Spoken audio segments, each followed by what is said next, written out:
to a brand new video of the Target Individual Program, Target Experience. In the past couple of days, there have been a few people that have moved into the building. I was waiting for the elevator, and the elevator was on the second floor. I'm like, why isn't the elevator moving? Because it took a while. All right, and then the New York Predators Dept started using their sirens to, engage in a noise campaign. And then after they use their sirens, look.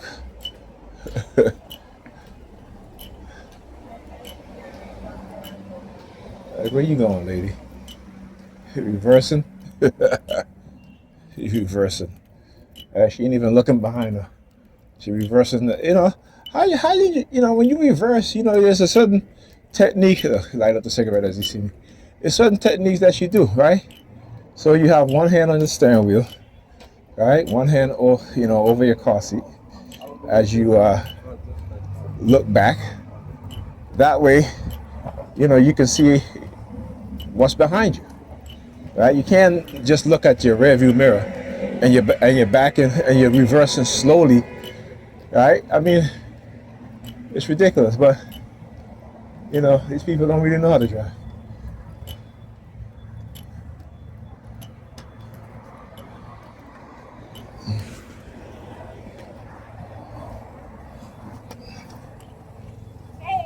Hey. I bought the kids pizzas. I bought a pie. So I left like $20. I got them pizza. All right. Don't run me over now. That's Pam. But oh yeah. So there you go. It's the reason why the New York Predator Department using their sirens. Right? I always say at times, they'll be right before Pan come in, they will use their sirens.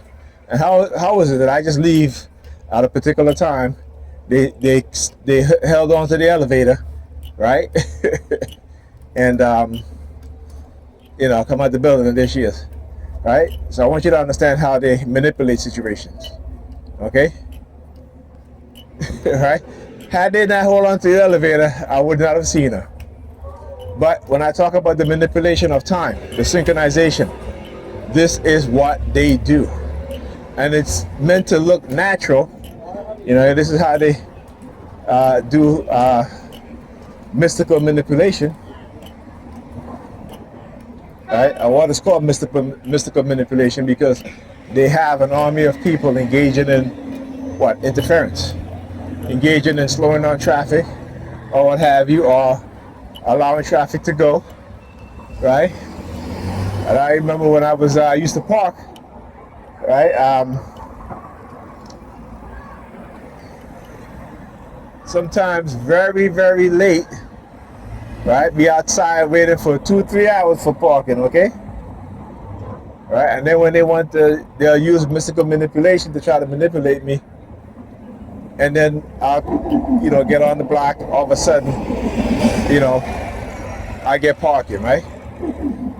And when I get parking, it will be behind a vehicle that says, thank God. You know what I'm saying? This is what they do, right? Exposing their agenda, their tactics, and their manipulation out in society and what it is that they do, right? But because people don't have the knowledge or understanding to know these things, it's like those faith healers in the 80s. They were very, very popular until they were outed, right? And how were they outed? These people were making millions of dollars, like Benny Hinn and others. They became millionaires, multi-millionaires, manipulating people, right? They will, Revivery next month, Benny Hinn, and they will hire people within the church to go through people garbage. They have people working in the medical facilities, right? Violating their patients' privacy, right? Because they're getting paid. They're getting paid to give information, right? And then what they'll do is that they'll have that person come to that revival or somebody invite them to that revival, and then they will start, then he will start calling, oh, there's a woman, I'm seeing a woman, her name, there's a name and such, and if we woke up and they're crying, like, how did you know her? It must be God. And no, it is not. They are manipulating you. That's why I love Darren Brown, man. I think they took him off the air because he was exposing too much of their secrets and what it is that they do. So they, like I said, when you speak the truth, they will silence you. But fortunately, he did enough of these shows to expose what's going on. But fortunately, like I said, they took him off the air, right? Because they don't want people to understand. Because see, when you start to understand these things, you wake up from some of the programming, or from some of the conditioning, right? You wake up from that. Okay. This is what happens.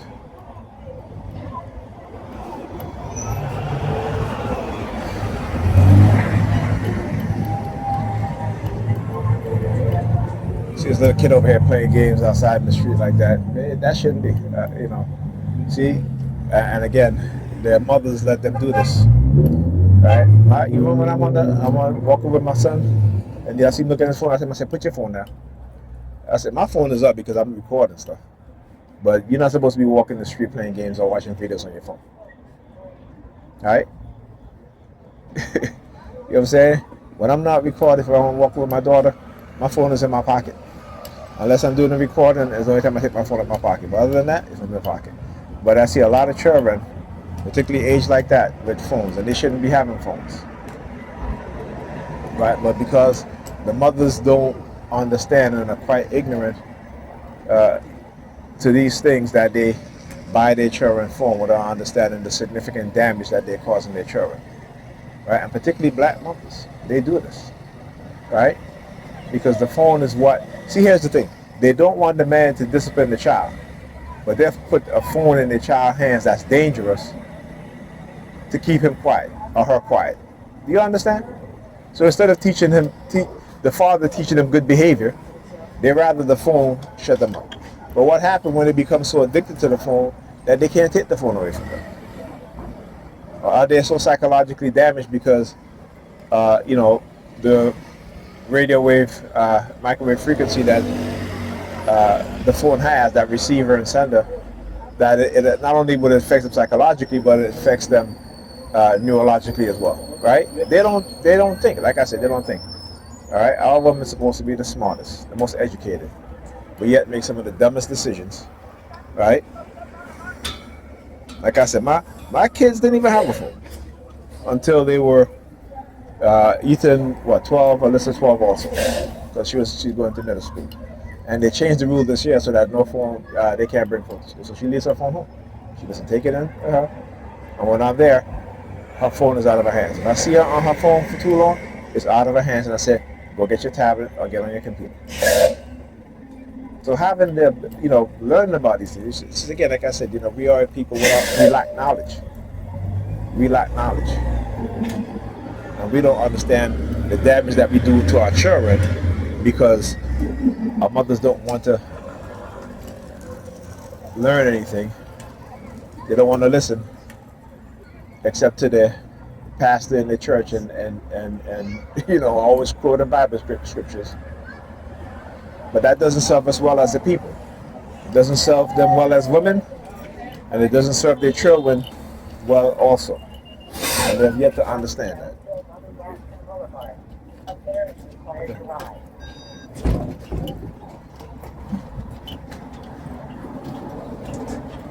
Yep. How old is your child? My child? Yeah. How old is He's 9. You shouldn't be having a phone. Why? Read about the microwave and radio wave frequency on the biological effect of human beings, and your child wouldn't be having a phone. Trust me. My children didn't have a phone until they were 12 years old. All right? Go read it. You'll thank me.